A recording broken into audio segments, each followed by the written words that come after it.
welcome back to the show, Dr. Mary Beth Morgan, a veterinarian, here now to talk about our furry friends. Good to have you here. Thank you. We're going to talk about diet and exercise for our pets. Is obesity a real issue in dogs and cats? It is a very serious issue, and it's something that I see on a daily basis.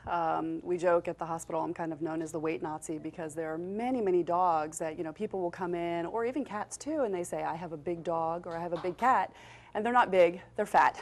Right, well, it's interesting because some people think a fat cat is a happy cat. Yes, and not necessarily. There's a lot of health issues that go along with being obese. Just like with people, we see a high predisposition to diabetes.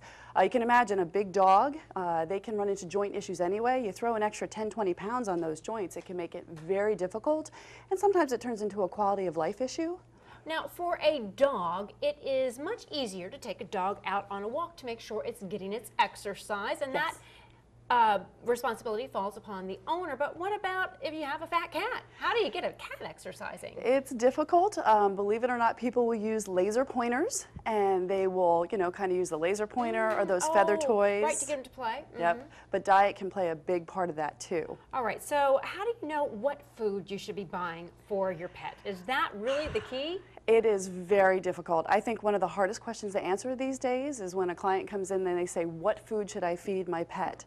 And if you walk into PetSmart or if you walk into Petco, any of these pet stores, it is overwhelming. There are rows upon rows of different kinds of food. So usually what I'll do is I'll turn the question around to them and I'll say, what is it that you want from your food? Because what you want is very different from what I want and what I need for my pets. So people have to consider the size of their pet, how much food are they feeding, the cost. A lot of people these days are into kind of homeopathic, holistic, all natural. They don't want preservatives. Personally, for me, a lot of times I like tried and true brands. We've had a lot of pet recalls as far as food recalls with salmonella, the melamine scare a few years ago with kidney failure. So I want a good name brand food. Well, you have the popular brands and then you have kind of these science or prescription diets. Just because it's not a prescription science diet, does it mean it's not good for your pet? Exactly. And really you need to investigate because there are some brands out there that are thought to be kind of high end. But they may have formula issues. Okay, so read the ingredients. Are there certain buzzwords that if you see this in the ingredients you want to stay away from? Not in particular as far as like additives and whatnot, but you just want to keep your ear out as far as if there's issue with brands of food. Recently, like I said, there's been a huge problem with salmonella poisoning in foods. So it's always something too that you can check the websites on the computer. I want to get into that issue, but first I want to talk about the chart. Yes. We've got a graphic that we're going to bring up, but explain the chart. Here we go. The chart. So the body condition score chart, when we do physical exams, when a lot of people will say, well, my pet looks fine, the way you can tell your pet is overweight, to actually feel for the ribs, feel along their sides.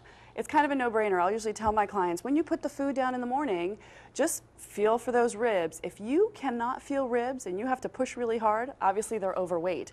We don't want them to be the other end of the spectrum and be a picket fence, but it's not a perfect 10. Our score is a 1 to 9 scale. 1 is too thin. 9 is too fat. You want a 5 out of 9. And it's difficult, especially if you have multiple pets, yes, really trying to maintain those weights. I mean, I have 2 kittens. One was just naturally, the vet said, this one looks like it's going to be naturally a fatter cat. So are animals predisposed to obesity? There are some breeds that we will see have a propensity to eat. We joke, Labradors, Beagles, if they miss a meal, we're really worried that there's something wrong with them. But it's very, very important measuring food. I can't tell you how many times clients will say to me, I give a handful or I have a cup or a scoop and it's a coffee mug. Well, my coffee mug is this big. So I will usually tell people, get out a measuring cup. I want to know exactly how much food. And treats. What kind of treats are you giving? Are you adding table food? That can really add to the calorie content.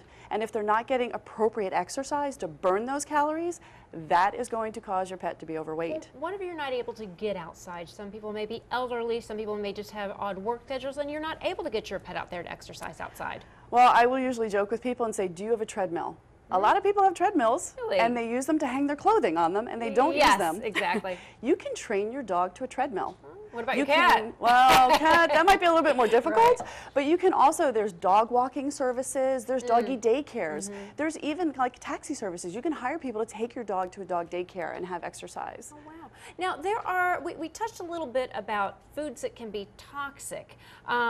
Everybody, well, many people know, never give your dog chocolate. Yes. But there are some other things that you should stay away from. Like, my dog is getting old, so I was putting some chicken broth in with her dog food. Is that a good idea? Well, you have to be careful. If it's just chicken broth, that's fine. But if there's additive like onions, a lot of people don't know that onions are toxic. They can cause what's called hemolytic anemia, destruction of the red blood cells. So I'll usually mention to people, if you want to add something, I know we all want to kind of spoil them. I try not to. Sprinkle a little Parmesan cheese, but try to stay away from adding. It makes for a picky eater. And what about just the table treats, final thoughts? I can't help giving my dog that T-bone at the end of the day. Love. You want to give them love. tough love. Give them love and praise and pets, not food. That's what they want. Well, Dr. Morgan, we thank you so much for your insight and analysis and good advice for our furry friends. Thank you. Good to see you. Hope to have you back soon.